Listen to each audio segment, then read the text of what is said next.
There is a book in the Bible that almost did not make it.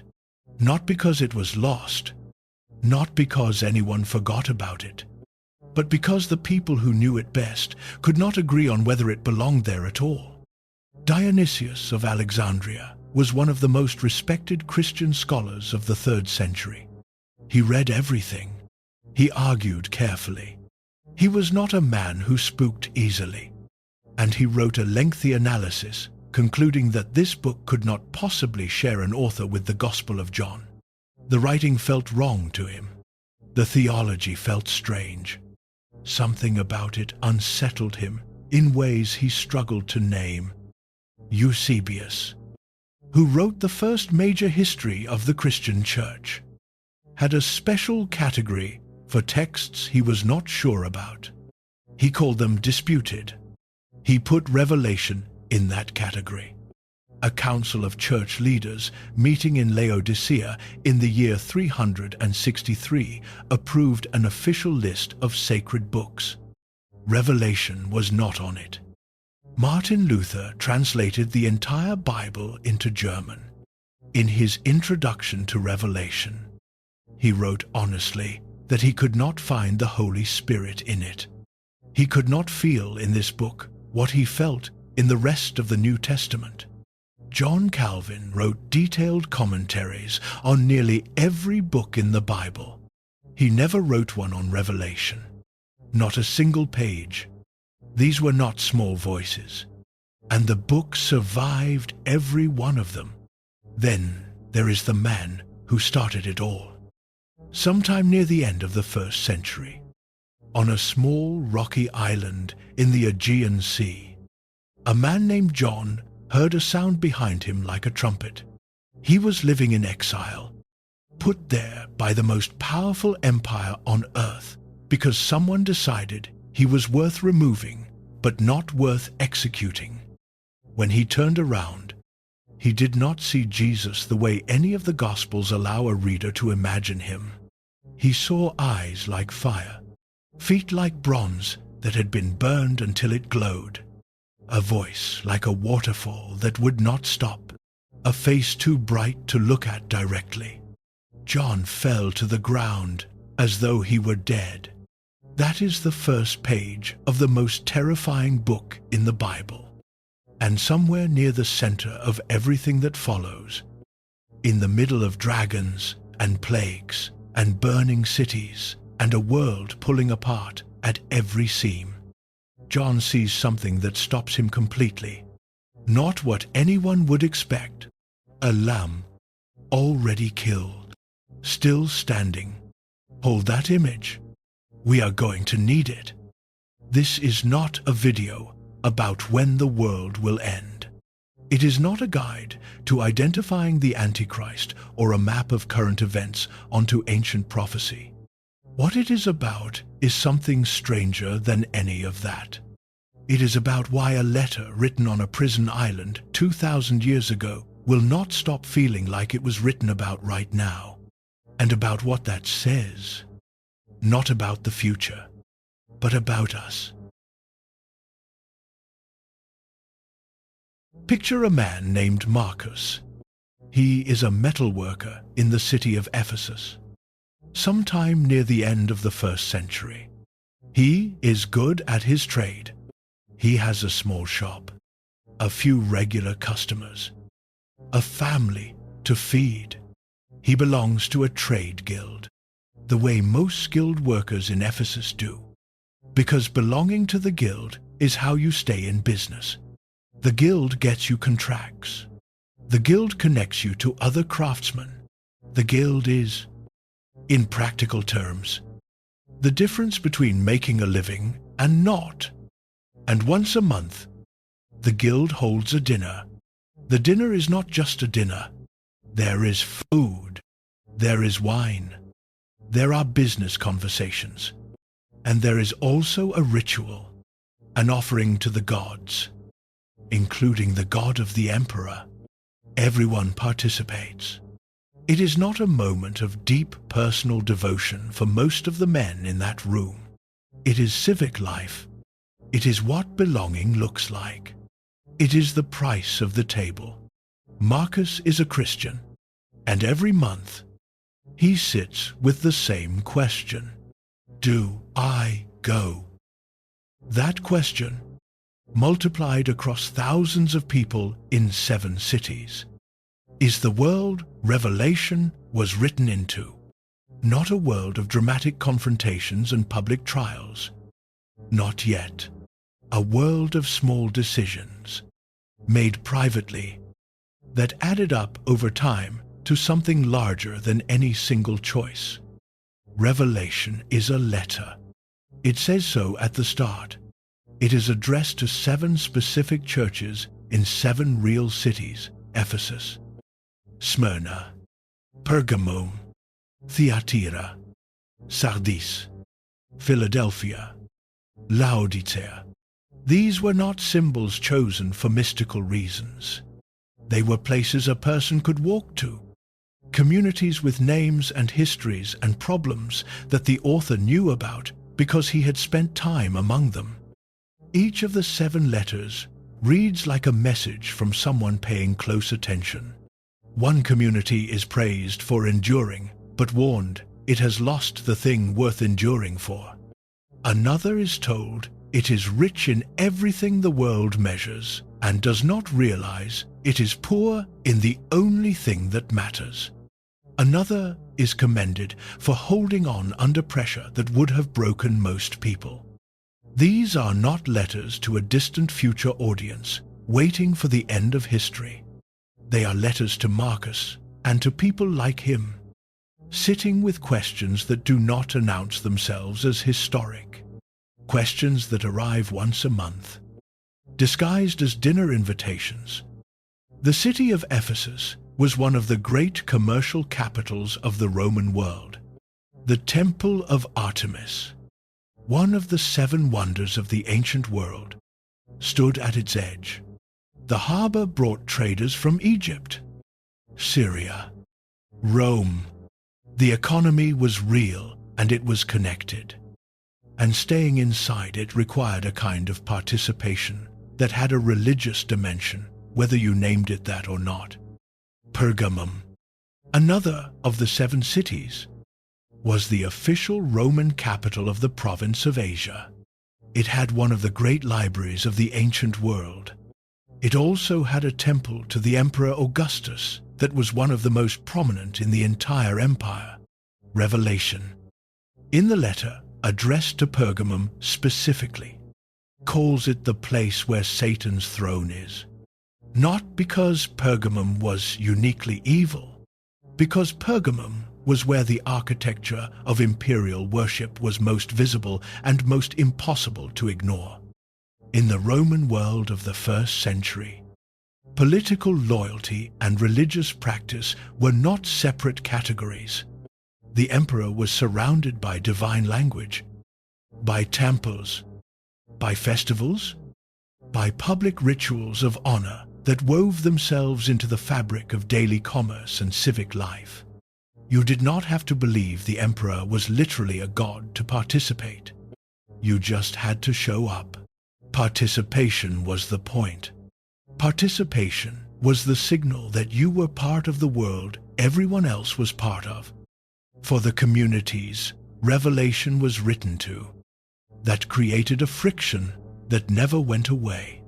The pressure was almost never dramatic. It was mostly ordinary. A dinner, an offering, a moment of looking the other way, a decision to not make things harder than they needed to be. And Revelation, before it says a single word about dragons or beasts or the end of history, addresses that friction directly.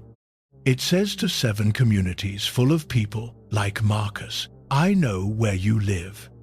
I know what you are being asked to do.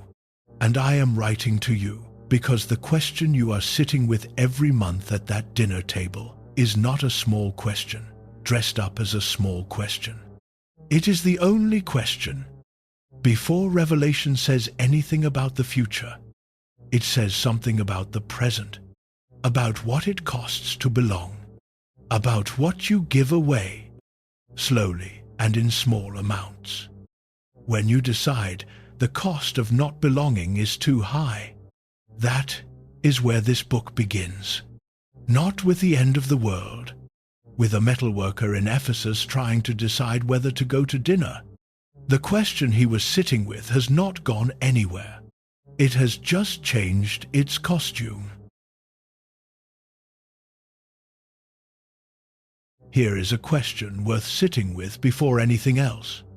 If the author of Revelation wanted to say that Rome was corrupt, that the empire was built on violence, that God was going to bring it down, why not just say that?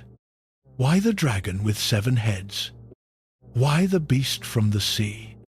Why a woman riding a scarlet animal, holding a golden cup? Why locusts, shaped like war horses with human faces and scorpion tails? Why any of it? The easy answer is protection. Coded language was harder for Roman authorities to use against you. If the letter was intercepted, the monsters gave you cover. That is probably part of it. But there is something else going on. Something more interesting than self-protection. There are things about power, about fear, about the kind of hope that keeps people alive when the world is pressing down on them, that ordinary language cannot hold. Plain speech stays on the surface. It describes a situation. Images do something different. They pull you inside the situation, into the place where the fear actually lives. And they make visible the things that plain language has taught you to stop seeing. That is what the monsters are for. And here is what most people who grew up outside the Jewish tradition miss entirely when they first read Revelation. John was not inventing a new language. He was writing fluently in one that already existed.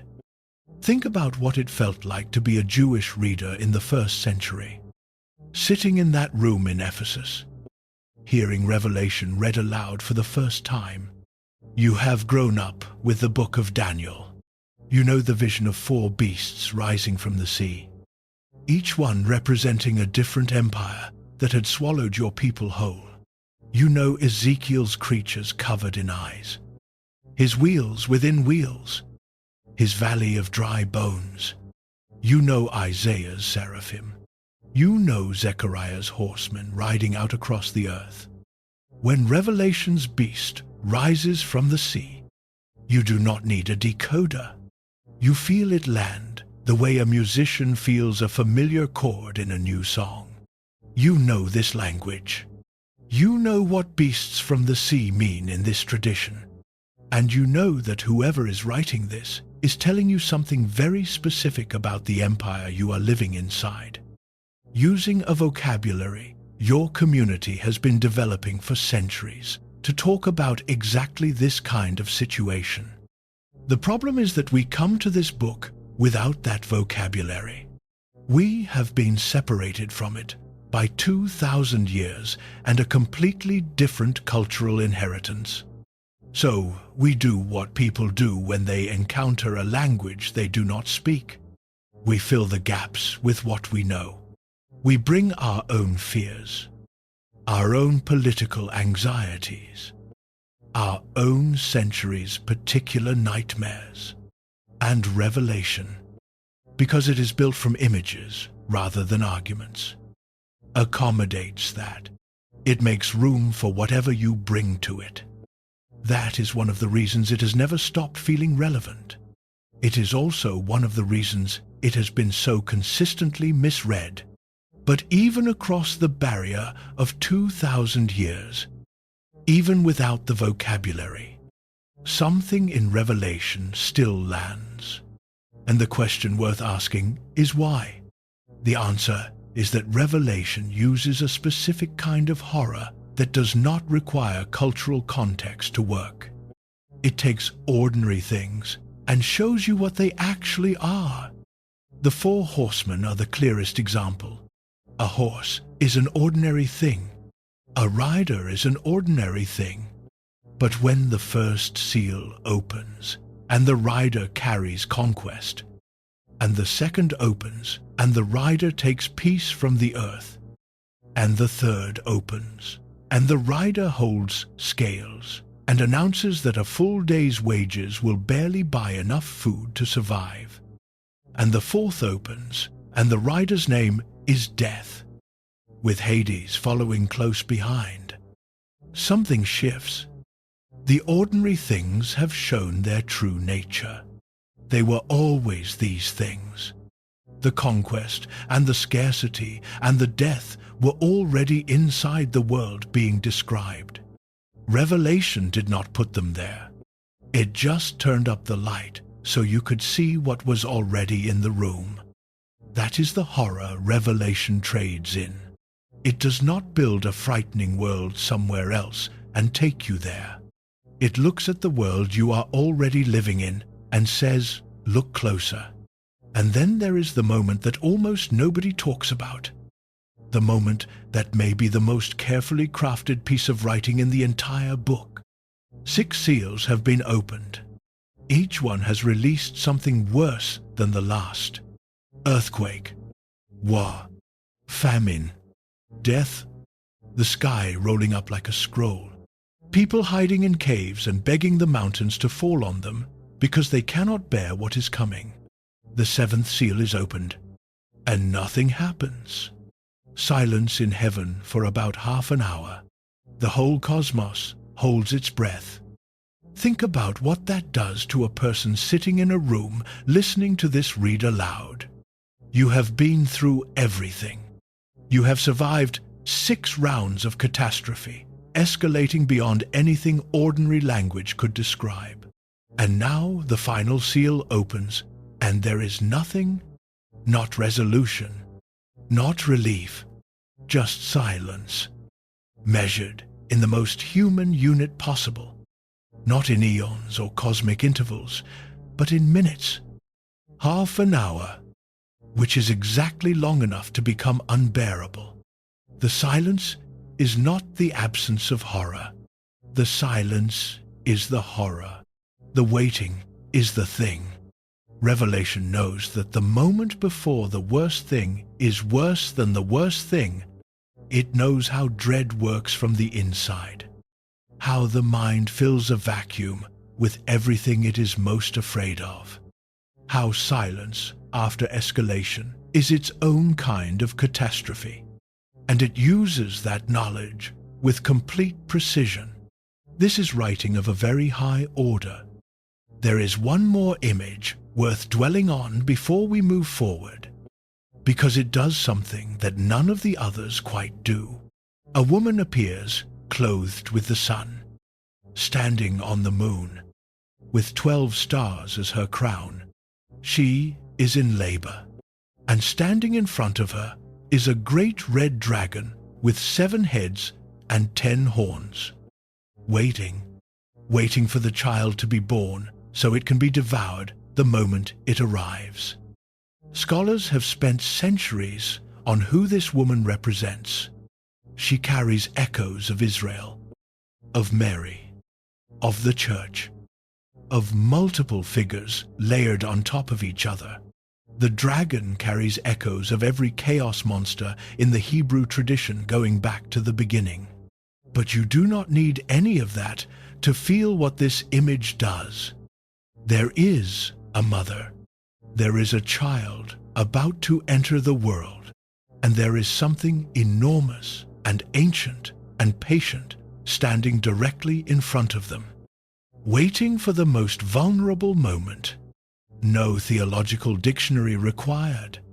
That image works on anyone who has ever loved something new and fragile and understood, in the pit of their stomach, that the world does not promise to protect it.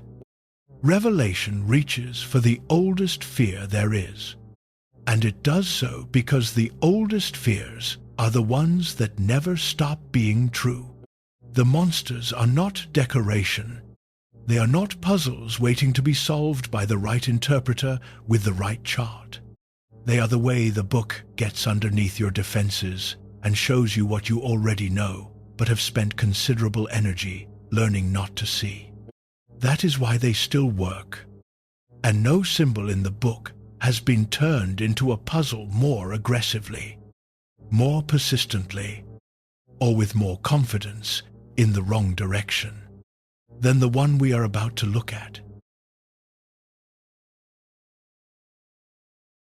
Put yourself in one specific place at one specific moment.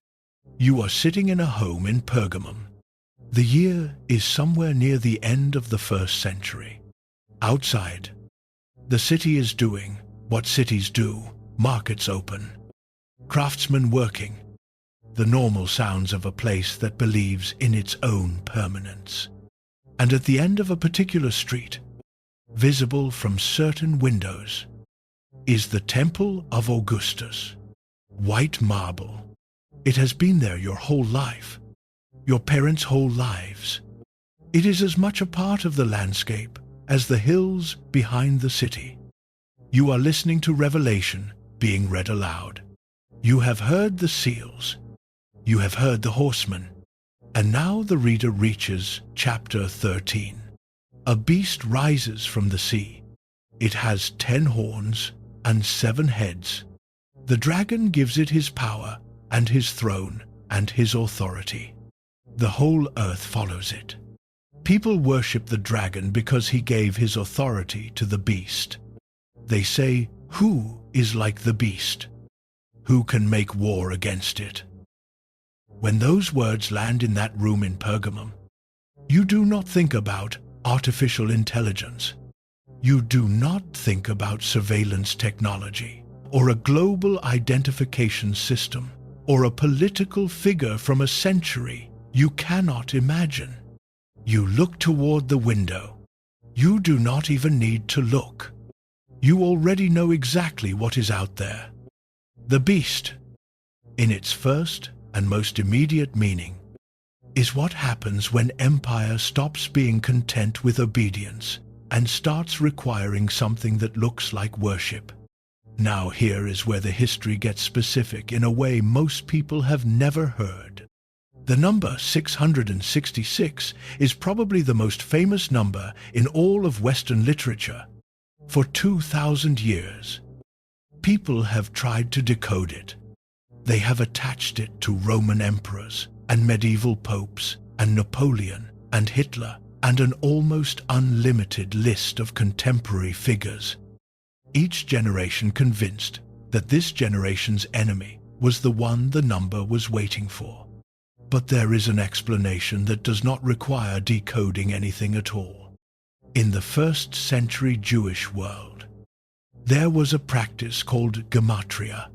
Every letter in the Hebrew alphabet carried a numerical value. Names could be expressed as numbers. This was not a secret system or an esoteric practice. It was a familiar part of how literate people in that world played with language. The way a crossword puzzle is familiar to us. When Revelation gives the number of the beast and says, as the text explicitly does, that this is the number of a human being, a 1st century Jewish reader would have understood that as an invitation to do the arithmetic. The name Nero Caesar, written out in Hebrew letters, produces the number 666. Nero was the emperor who, in the year 64, blamed the Christians of Rome for a fire that destroyed a large portion of the city, and used that accusation to initiate the first major imperial persecution of the movement. Peter and Paul, according to early tradition, were both executed under him. He was the face that the words beast and emperor and persecution would have assembled in the mind of anyone in those communities who heard this letter. And then there is the detail that almost never comes up. Some of the oldest surviving manuscripts of Revelation do not have 666. They have 616. That discrepancy troubled scholars for a long time.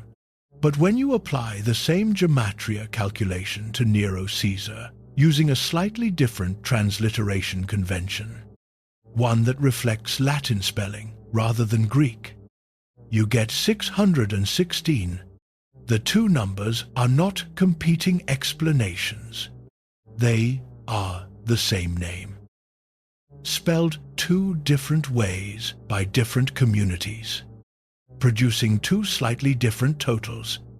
The variation does not cast doubt on the identification. It confirms it. Different communities were encoding the same person.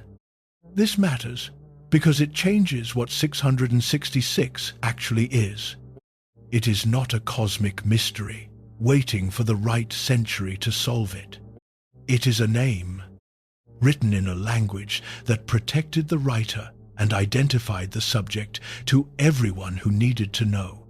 But here is what that historical grounding does not close.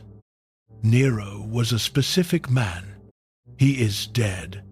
The number, if it referred to him, referred to a situation that ended in the 1st century. So why has the image of the beast refused to stay in the 1st century? Why has every generation since produced readers who looked at their own world and felt the description still fit? Because the beast was never only Nero. Nero was the address. The beast is the pattern. The pattern is what happens when power convinces itself that loyalty is not enough and demands something more. Something that looks like devotion. Something that asks you to organize your sense of meaning and safety and identity around the system itself. To treat the system as the thing worth protecting above other things. To feel that questioning the system is not just politically dangerous, but somehow wrong at a level deeper than politics. That pattern does not require a specific emperor. It does not require a throne room or a temple. It can organize itself around governments, around ideologies, around economic systems, around cultural assumptions so thoroughly absorbed that they no longer feel like assumptions at all. They just feel like reality.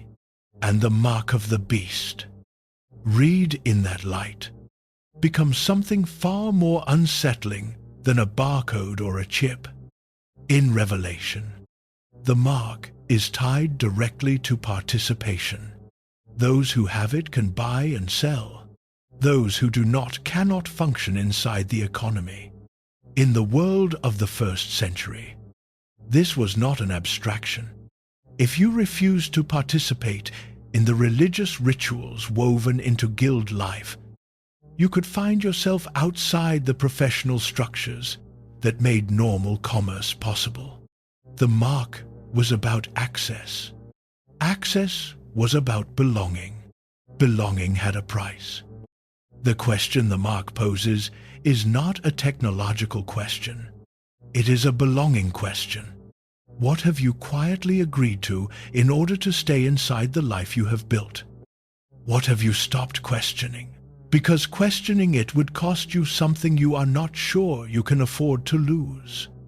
What have you signed on to without signing anything? Just by showing up consistently and not making trouble and going along with what everyone around you goes along with. These are not questions that require a specific technology to be relevant. They are questions that work in any society, in any century, for anyone paying attention to their own life. Most discussions of the mark of the beast hand you an external enemy, a system to resist, a figure to oppose, a moment in the future when the choice will be forced on you in a way you cannot miss, and you will know exactly what you are facing and exactly what the right answer is. Revelation suggests something more uncomfortable than that. The choices are usually not dramatic. They are usually ordinary. The accommodation happens in steps, each one reasonable on its own, each one small enough to absorb without feeling like a decision. By the time you can see clearly what you have been part of, you have been part of it for a long time. The beast does not need everyone to love it. It It does not need visible devotion or public declarations. It just needs everyone to participate, to keep showing up, to keep going along, to keep finding reasons why this particular compromise is acceptable, why this particular moment is not the one to draw a line. The terrifying part is not that evil looks like a dragon. The terrifying part is that evil is very, very good at looking like civilization. There is a moment in Revelation chapter 18 that almost never gets quoted. Not the fire, not the judgment, not the angel throwing a stone into the sea. At least, the merchants of the earth are weeping because no one buys their cargo anymore, and Revelation records what they are weeping over. Line by line, gold and silver, precious stones and pearls, fine linen and purple and silk and scarlet, scented wood and ivory, cinnamon and spice, wine and olive oil and fine flour and wheat, cattle and sheep and horses and carriages. And at the very end of the list, placed there without special emphasis, sitting next to the cinnamon and the carriages as though it belongs in the same column, slaves, and the souls of men. That sentence is the whole argument of chapter 18 in 8 words. The economy of Babylon does not just move goods. It moves people.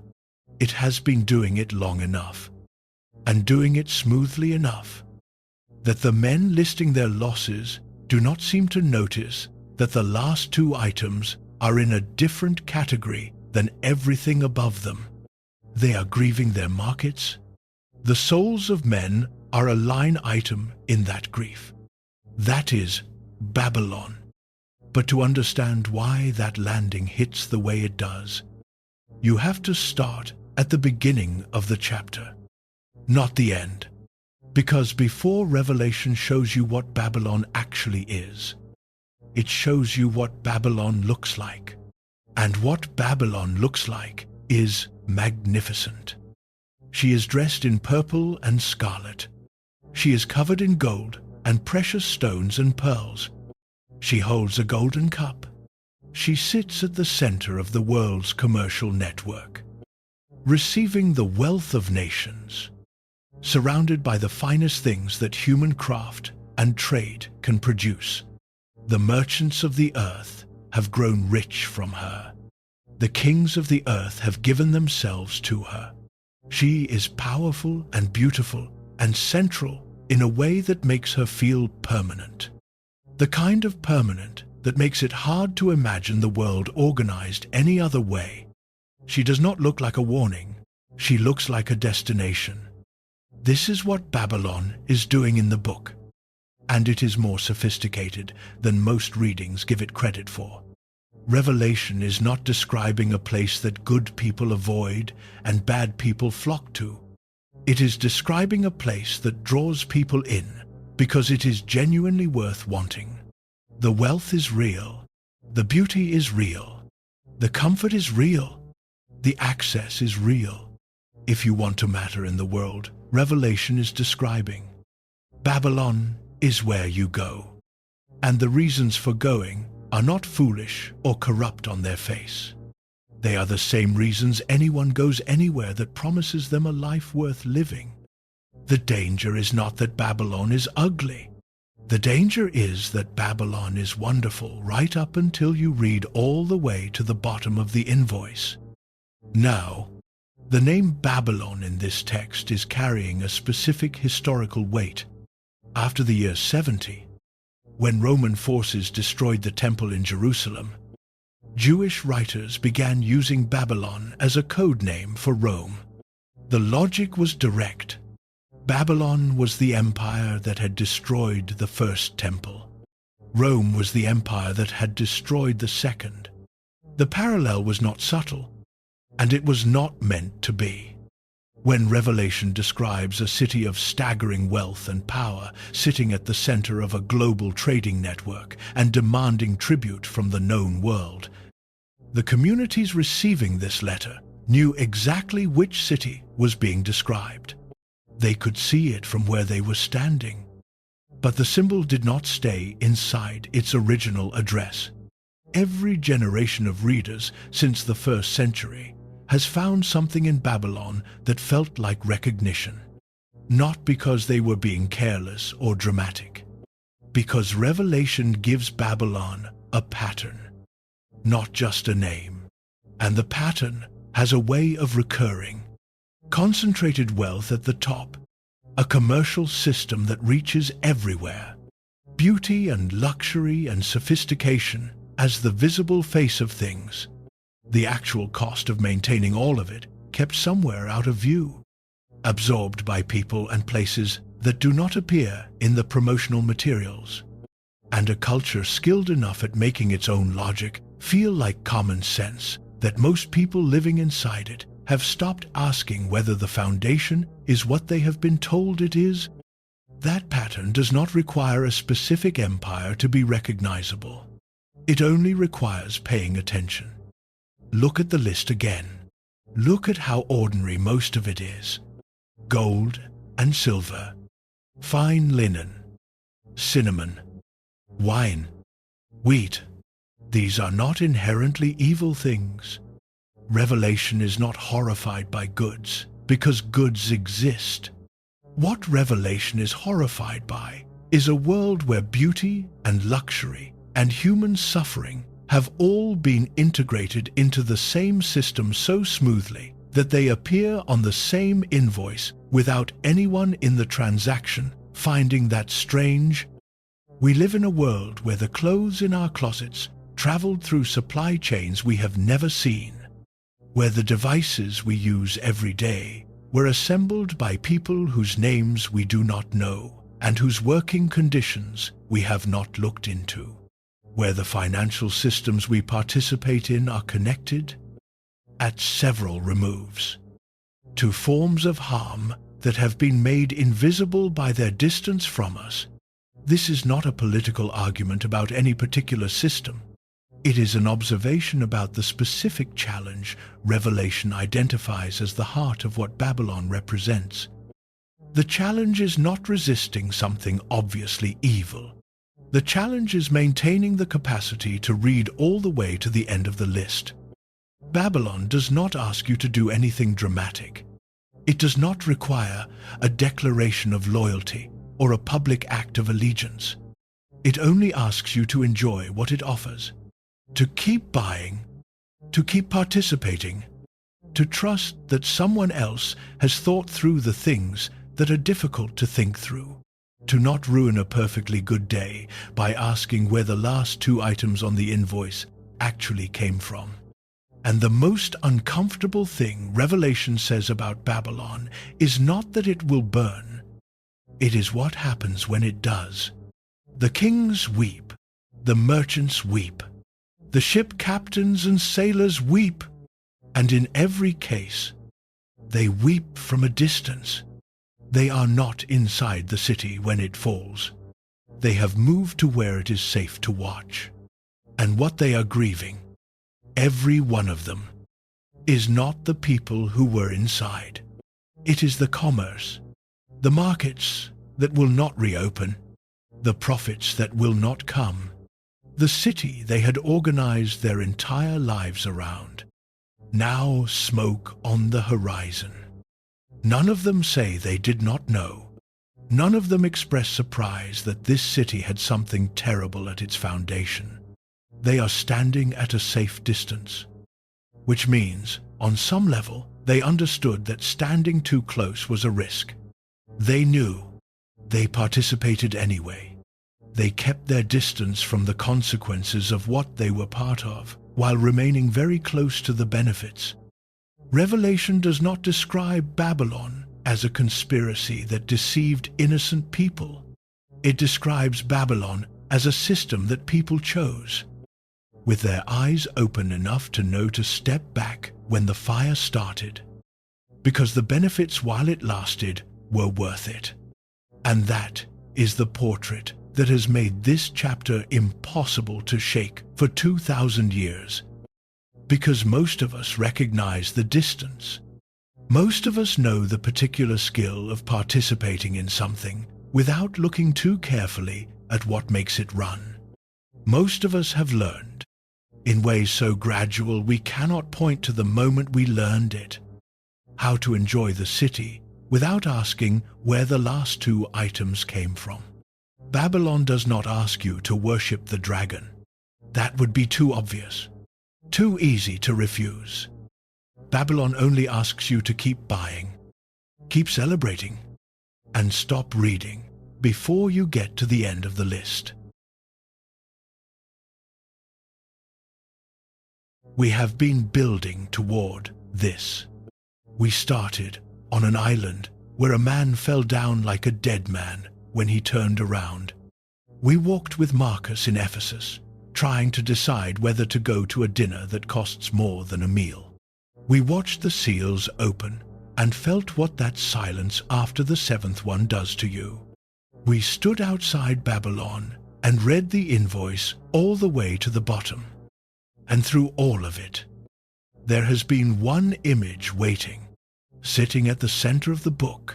The image the author returns to again and again, as though he cannot stop looking at it and cannot look away. Not the dragon, not the beast, not the burning city. Alam, already killed, still standing. Here is the scene. Revelation chapter 5. John is inside a vision of the throne room of heaven. There is a scroll in the right hand of the one seated on the throne, sealed with 7 seals. An angel calls out who is worthy to open the scroll, and no one is found, no one in heaven, on earth, or under the earth. The search comes up empty. John weeps. Then one of the elders says, "Do not weep. The Lion of the tribe of Judah has conquered. He can open the scroll." Lion of the tribe of Judah. That is one of the oldest and most powerful images of strength in the Hebrew tradition. The lion that protects, that leads, that defeats its enemies with force. When you hear that phrase, you brace for something magnificent and terrible. You prepare yourself for power that looks like power. John turns to look. He sees a lamb, standing as though it had been slaughtered. This is the pivot on which the entire book turns. Not just theologically, structurally. Everything before chapter 5 has been moving toward this moment of revelation. The revelation, inside revelation. And when it arrives, it does not give you what you were prepared for. The lion is announced. The lamb appears, and it bears the marks of having been killed. Marks that do not disappear in the throne room. Marks that are still there in the moment. The whole cosmos bows. The entire room responds. The 4 living creatures fall down. The elders fall down. Then thousands of angels. Then every creature in heaven and on earth and under the earth and in the sea, everything that exists, singing the same thing. Worthy is the Lamb that was slaughtered. To feel how strange this is, you have to stand inside the world it was written into. Rome understood power the way empires understand power. Through domination. The emperor was divine because he had conquered, because he commanded the greatest military force the world had ever assembled, because he could end your life or spare it with a word. Strength was the measure of everything worth measuring. Weakness was its own verdict. Crucifixion, the death the Lamb in Revelation has clearly died, was not a noble death in the Roman imagination. It was specifically designed to be the opposite of noble. It was reserved for slaves and criminals and enemies of the state. It was the empire's way of making a statement. Not just ending a life, The statement was, "This person has no power, no dignity, no claim on the respect of any civilized person. We are not even going to give them a death worth remembering." When Revelation takes that image, a person executed in the most deliberately degrading way the empire knew, and places it at the center of the cosmos as the thing all of creation bows before. This is not gentle theology. In the context of Roman imperial culture, this is one of the most radical claims anyone could make. It says the thing your empire destroyed to demonstrate its power is the thing that actually has power. The measure of worth you have built everything on is wrong, and the wrongness goes all the way down. That is the political argument. But there is another argument underneath it, one that cuts closer to home for readers in any century. We carry a logic about how good things should win. Good should defeat evil by being stronger than evil. The right side should prevail because it has more force, more resources, better strategy, greater willingness to do whatever it takes. If we are going to tell a story about justice, the story should end with the people we are rooting for proving themselves more powerful than the people we are rooting against. That is satisfying. That is the shape of almost every story we tell about conflict. Revelation places the Lamb at the center and says, that is not how this works. The Lamb does not win by becoming a stronger version of the beast. It does not decide that the only way to fight the dragon is to become something the dragon would recognize as powerful. The marks are still there. The slaughter happened. It is not undone or healed past recognition. The Lamb is described as standing as though it had been slaughtered, not as though the slaughter was a bad dream that is over now. In Revelation's logic, the victory and the wound are the same thing.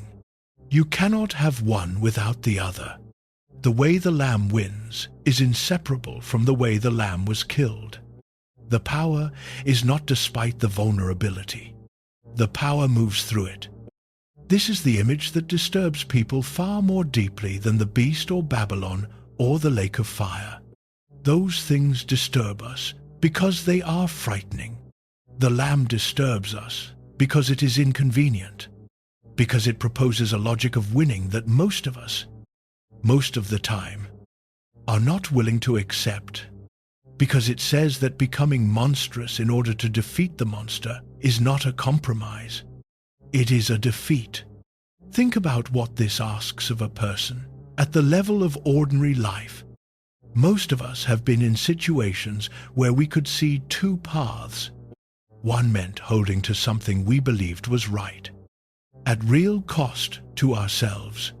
The other meant a compromise that was hard to fully justify, but that would make things easier, smoother, less painful. And most of us know how strong the pull of the second path is. Not because we are bad people, because we are practical people, because the logic of the beast works. It produces results. It gets things done, and the world rewards it in ways that are very easy to see. Revelation does not pretend that logic is false. It does not promise that the first path will be rewarded in ways the world can measure, or that holding to what you believe is right will make your life more comfortable.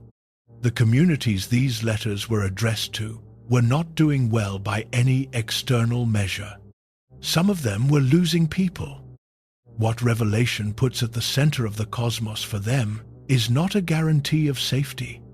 It is a lamb with the marks of slaughter, standing, receiving the worship of everything that exists, holding the scroll of history.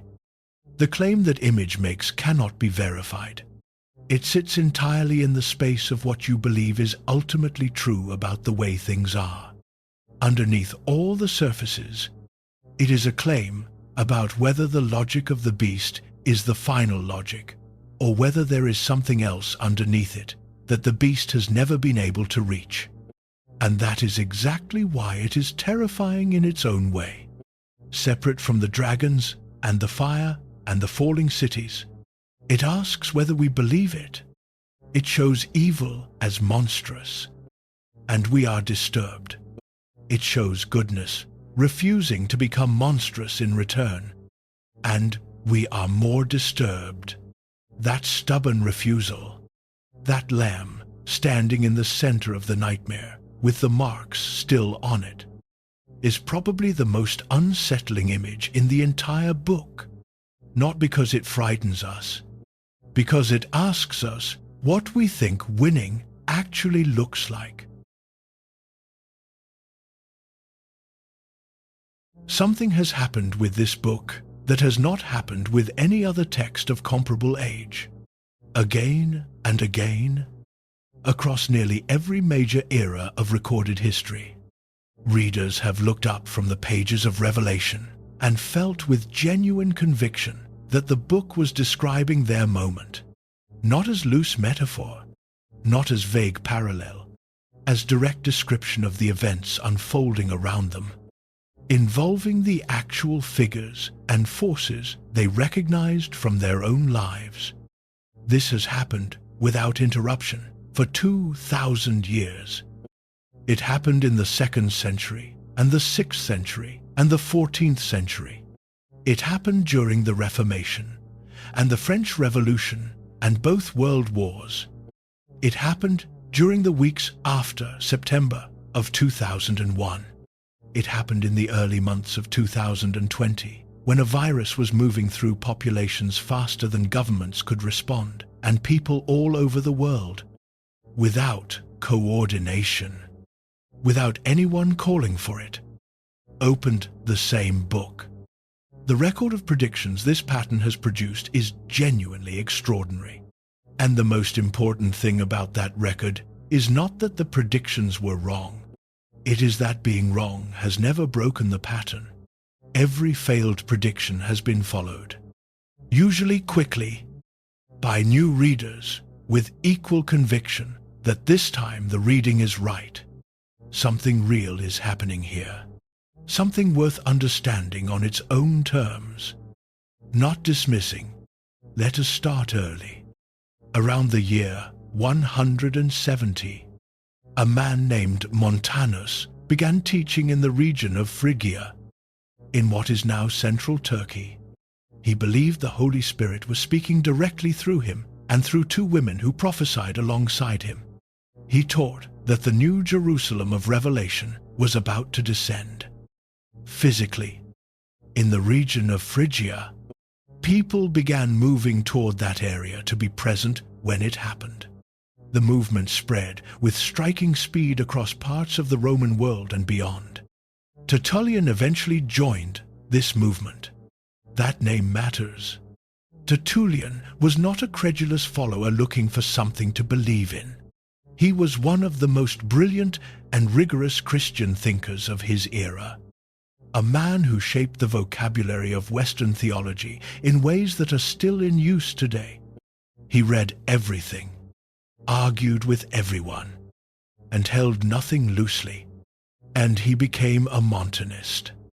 Because the longing at the center of the movement, the longing for the city that replaces this one, the longing for the world to finally become what it was supposed to be, was not a small longing. It was the longing that Revelation had put into words better than anything else available. The New Jerusalem did not descend on Phrygia.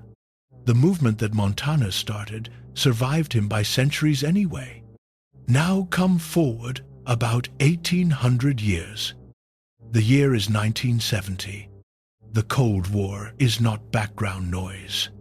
It is the ground you walk on every day. Children in American schools have spent years doing drills that involved hiding under desks in the event of nuclear attack.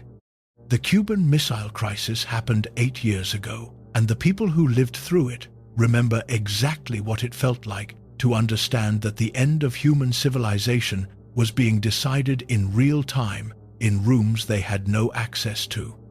The bombs existed. The missiles existed. The targeting coordinates existed. Cities could be gone in minutes. That was not paranoia. That was policy. Into that world, Hal Lindsey published a book called The Late Great Planet Earth. Lindsey was a graduate of Dallas Theological Seminary. Working within a long tradition of prophetic interpretation, he brought to it a readable style and a confidence that made complicated arguments feel accessible. And what he offered readers was exactly what Montanus had offered his, a framework in which the terrifying things happening in the world were not random. The Soviet Union was in the text. China was in the text.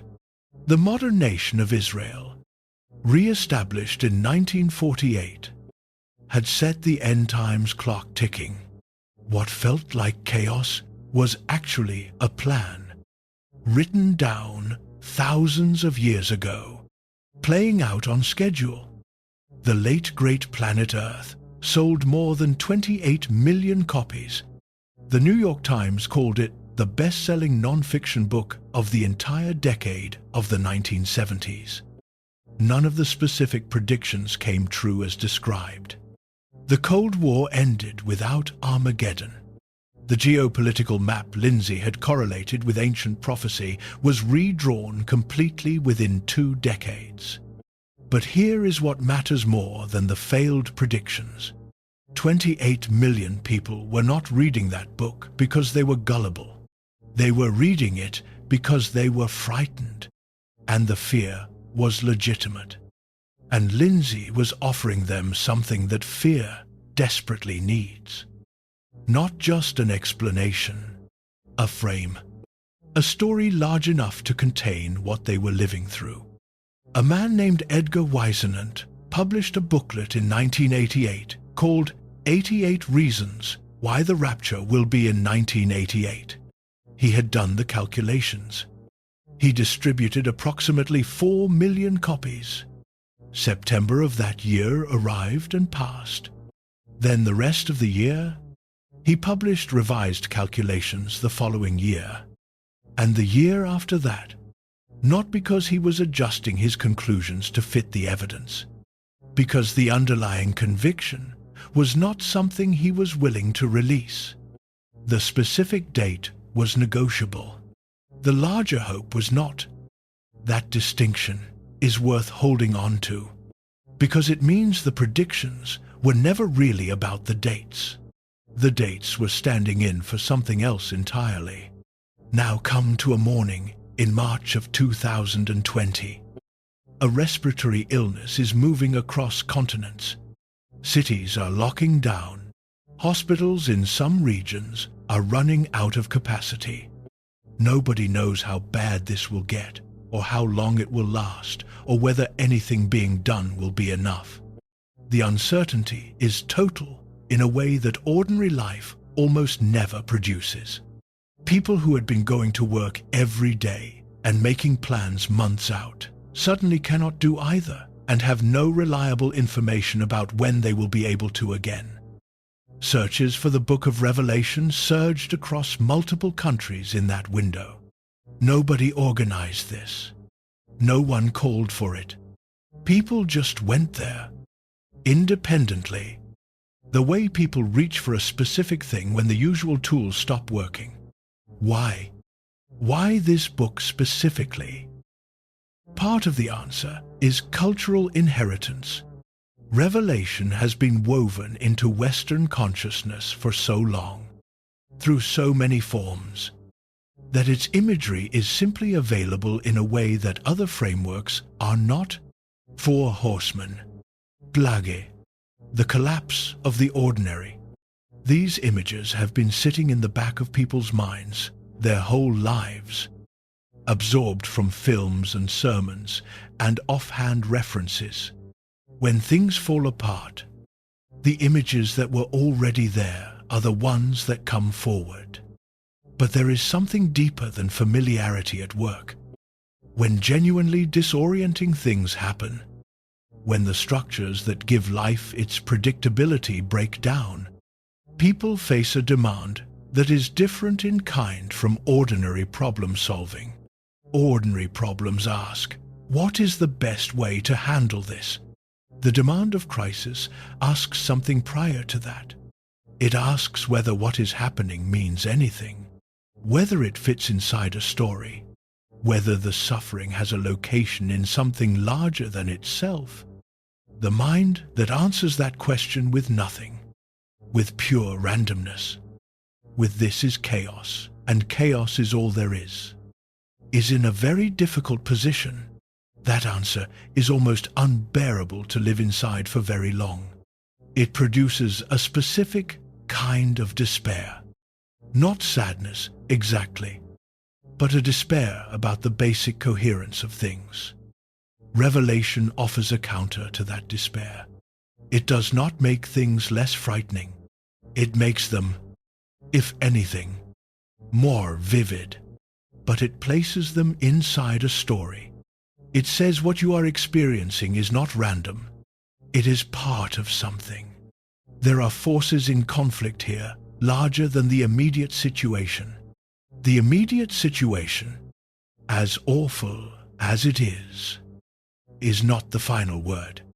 That is what the 28 million readers of Hal Lindsey were looking for.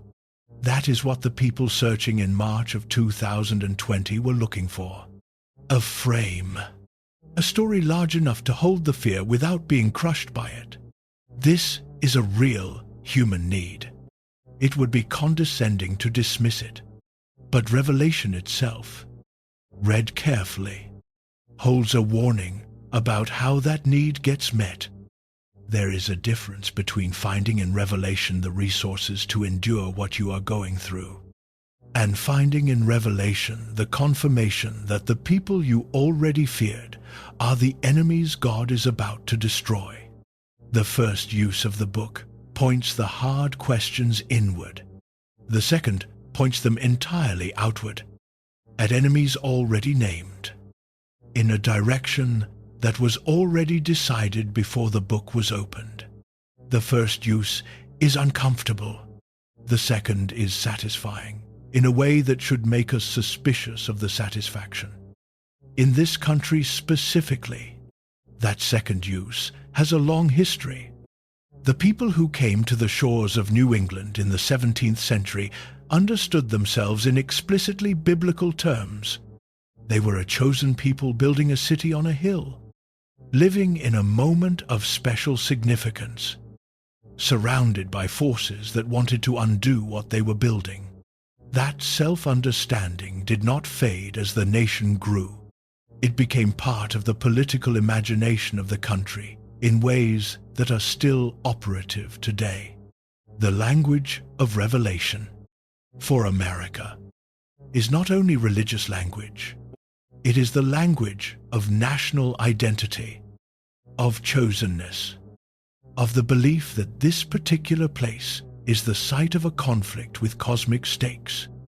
That is a powerful thing to carry. It is also a dangerous thing to carry. For the same reason, it is powerful.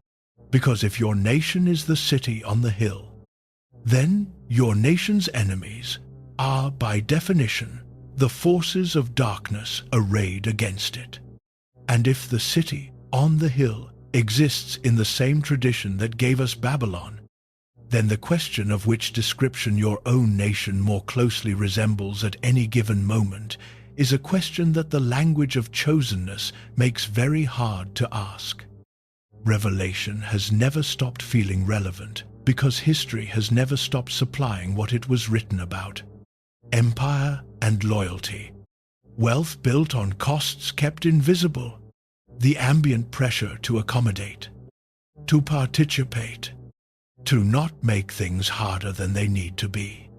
The question of what you are willing to go along with to stay inside the world built around you. The danger is not that the book makes people afraid of the end. The danger is that the language of the end, in the hands of people who have already decided who the enemy is, becomes a way of saying what they were already going to say.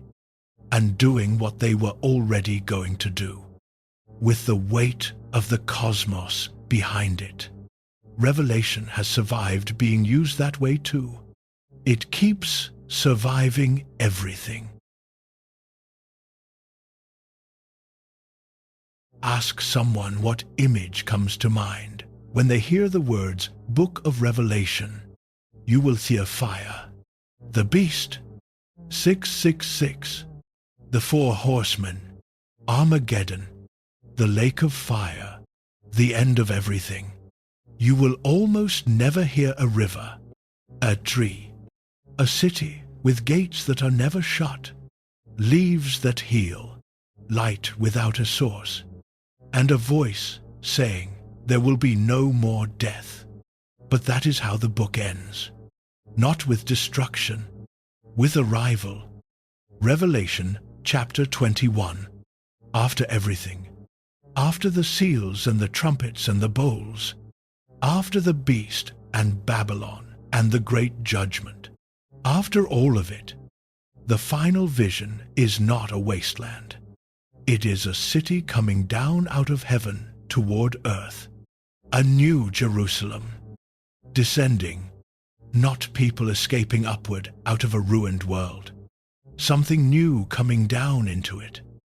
The city has walls of jasper, streets of pure gold, described as transparent, like glass, foundations decorated with every kind of precious stone, 12 gates, each one made from a single pearl, a river of the water of life, clear as crystal, flowing from the throne through the middle of the city.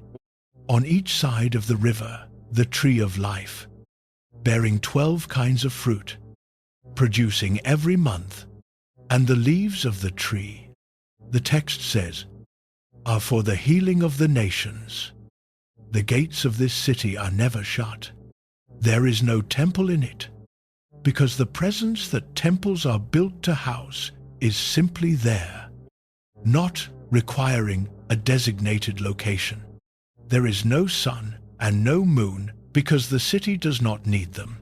The light is not produced by anything. It simply is. And the voice from the throne says, "He will wipe every tear from their eyes. Death will be no more. Mourning and crying and pain will be no more. The first things have passed away." This is where the most terrifying book in the Bible ends.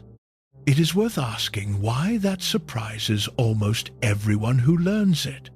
Part of the answer is simple. Terror is more vivid than comfort. The four horsemen are easier to remember than the river of life, because fear encodes more strongly than peace. We hold on to what frightened us. The tender things have a harder time leaving the same kind of mark. But part of the answer is more specific. Revelation has been used across centuries and in more contexts than can be counted, primarily as a warning, as a way of establishing that the present situation is dire and that judgment is coming for the people on the wrong side of it. That use of the book tends to stop around chapter 19. It tends not to proceed to chapter 21. Because chapter 21 does something inconvenient to the purposes Revelation is most often recruited for. It introduces healing. It describes a city whose gates are never shut. It ends with an open invitation. The tree of life, the text says, bears leaves for the healing of the nations, not the vindication of the correct nation. The healing of nations, plural, the same word used throughout Revelation to describe the peoples that Babylon dominated and the beast gathered for war. Those nations do not disappear in the final vision. They are healed. That is a different ending than most people carry in their heads when they think about this book. Now set the two cities next to each other, not as theology, as a direct comparison of two ways of organizing a world, two directions a life can face. Babylon's merchants weep over gold and silver and silk and cinnamon. And at the bottom of the list, slaves and the souls of men. The New Jerusalem has leaves that heal the nations. Babylon's kings and merchants stand far off when it burns, grieving for the markets that will close. The New Jerusalem has gates that are never shut. Babylon is described as drunk and adorned, and certain of its own permanence, saying in her heart, I sit as a queen, and I am no widow, and I will never see grief. The New Jerusalem is described as a bride, which in the full context of everything Revelation has said about loyalty and belonging is not an image of triumph, but of arrival, of finally being in the place you were made for. Babylon falls in a single hour. The merchants say it themselves, in 1 hour such great wealth has been laid waste. The New Jerusalem does not fall. It does not rise. It descends. It comes down. It is not built by conquest or maintained by violence. It is a gift moving in one direction. And the final movement of the book, the last thing before the closing words, is this: the Spirit and the bride say, Come, and let the one who hears say, Come, and let the one who is thirsty come. Let the one who desires take the water of life without price. Not a threat, not a calculation of who has the mark and who does not, not a final accounting of the deserving and the condemned. An open invitation, addressed to anyone who is thirsty, offered without price. That is the last substantial thing Revelation says. This matters because it means the ending of the book is not the destruction of everything that came before it. It is the resolution of a question that has been present on every page since the letters to the 7 churches. The question was never simply about what will happen in the future. It was about what you are oriented toward right now. What city you are building your life around. What logic you are letting shape your decisions. What you are willing to see, and what you have taught yourself not to. Babylon and the New Jerusalem are not just future destinations in this book. They are present orientations, directions you are already facing, built from the accumulation of choices that mostly did not announce themselves as significant when you made them. The fire and the beasts and the falling city are not the destination. They are the frame around a question about what we are building toward, and what we are already. In the ordinary choices of ordinary days, choosing to belong to. The book ends, as it began, with a vision that asks more than it answers. A man on an island heard a trumpet and turned around and saw something that knocked him to the ground. At the end of everything he was shown, he was given a glimpse of a city that generates its own light, whose gates never close, whose tree bears fruit every month, and whose leaves are for healing.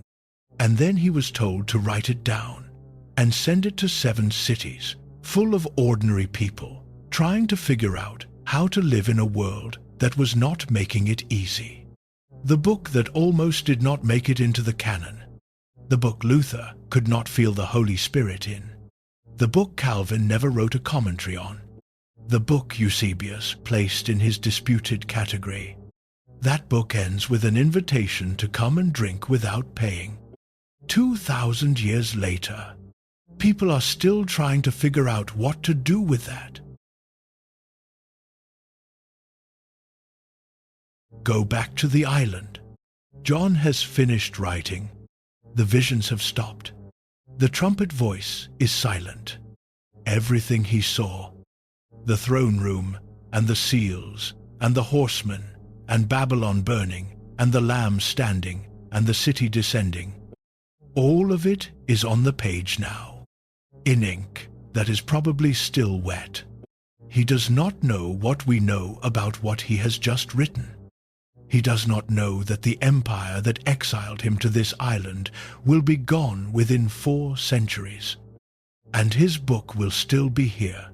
He does not know that some of the most serious Christian minds in history will look at what he wrote and hesitate, that councils will debate whether it belongs in the canon, that Luther will include it in his Bible while admitting in writing that he cannot feel the Holy Spirit in it, that Calvin will simply leave it alone rather than say what he actually thinks. He does not know that 20 centuries after he sealed this letter and sent it across the water, people living in a world he could not have imagined will still be opening it, that they will read it during plagues and wars, and the specific modern terror of knowing that cities can be destroyed in minutes, that they will search for it on devices that would look like witchcraft to him, in the middle of the night, when ordinary language has stopped being enough. He just knows he was asked to write what he saw and send it to 7 churches full of people he knew, people who were living under pressure and trying to hold on to something they believed was worth holding on to. People like Marcus, the metal worker in Ephesus, sitting every month with a dinner invitation that was also a question about who he was willing to be. So John rolls the document up, prepares it to travel, does what he was asked to do. What happens next is not his to control. What has happened since is more than anyone could have predicted. The book made it through the councils. It made it through Luther and Calvin and Dionysius and Eusebius.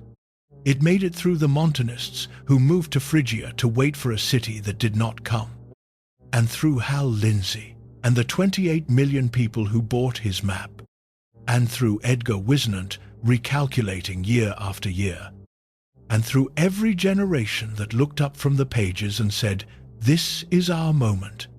This is the one the book was written for." It made it through all of them. And it is still here, still being read, still producing the same response in people who encounter it seriously for the first time. The specific feeling, not of something old and familiar, but of something that just said exactly what you were afraid was true. That staying power deserves an honest answer. The cultural explanation is true but not sufficient. Yes, Revelation became part of the most widely distributed text in human history. Yes, its imagery has been absorbed into Western consciousness through centuries of sermons and art and film and offhand reference. That accounts for the familiarity. It does not account for the intensity. It does not explain why people in the middle of genuine crisis reach for this specific book rather than simply finding the imagery familiar. Familiarity does not produce that kind of reaching. Need does. The more honest answer sits underneath the cultural one and does not go away when you push on it. Revelation keeps finding readers who feel like it was written about them because the things it was written about have not stopped being true. Empire that organizes itself around the demand for loyalty and punishes those who will not comply. Wealth built on a foundation of human cost that the people benefiting from it have learned to keep invisible. The slow ambient pressure to accommodate, to be reasonable, to go along, to find one more reason why this particular compromise is acceptable. The question of what you are willing to belong to and what belonging will cost you. The temptation to stand at a safe distance from what you have been part of when it finally catches fire. These are not first-century problems. They are features of human social organization that have appeared in every civilization in every era. The specific shapes change. The underlying patterns do not. Revelation keeps working because the readers keep living inside situations the book was built to describe, not as prophecy, as recognition. And that means the question the book leaves us with is not a historical question. It is not a question about Rome or the 1st century or the correct interpretation of ancient literature. It is a question about the life you are actually living right now, in the world you are actually inside of. What are you oriented toward? Not in the dramatic sense, not the climactic moment of choice between cosmic good and cosmic evil that apocalyptic imagination reaches for. In the ordinary sense, in the sense of the daily, accumulating, mostly quiet choices about what you go along with and what you push back against, about what you allow yourself to see and what you have learned to look past, about what you serve with enough consistency and enough loyalty that you no longer need to name it. It has simply become the direction you face. Revelation calls that worship, and it insists that everyone is worshipping something. The question is not whether, the question is what. Marcus, in Ephesus, was not being asked to make a single dramatic declaration of loyalty to the empire. He was being asked, every month, to let the logic of the world around him become his logic, to let its measure of value become his measure, to let the things it considered important become the things he considered important, to let the accommodation feel so normal for so long that what he had given away became simply the world he lived in, and he could no longer clearly remember what the alternative had looked like. Revelation was written to interrupt that process, to put the invoice back in front of people who had learned to stop reading before the end, to make the invisible visible, to take the world that felt permanent and show it under a light that permanent things cannot survive. 2,000 years later, the invoice is still being printed. The last two items are still there, still sitting below the cinnamon and the silk without special emphasis, still waiting for someone to read all the way down. Most of us, most of the time, are still learning the same skill that the residents of Babylon had mastered, the skill of knowing when to stop reading. That is what this book is about. That is why it survived everything that tried to keep it out, and everything that tried to water it down, and everything that tried to turn it into a calendar. That is why it keeps finding readers who feel like it was written about them. Not because it predicts the future, because it tells the truth about the present, and the present, in the ways that matter most, keeps being the same present John was writing into on his island, with the ink still wet and the vision still burning, and his hand moving across the page before it faded. The beast is not only in the future. Babylon is not only in the past. The lamb, with the marks of slaughter, is not a comfortable image that resolves the tension and lets you go home feeling settled. And the final question of Revelation is not when the end will come. The final question is what we have already learned to worship. That question does not have an expiration date. It has not expired yet.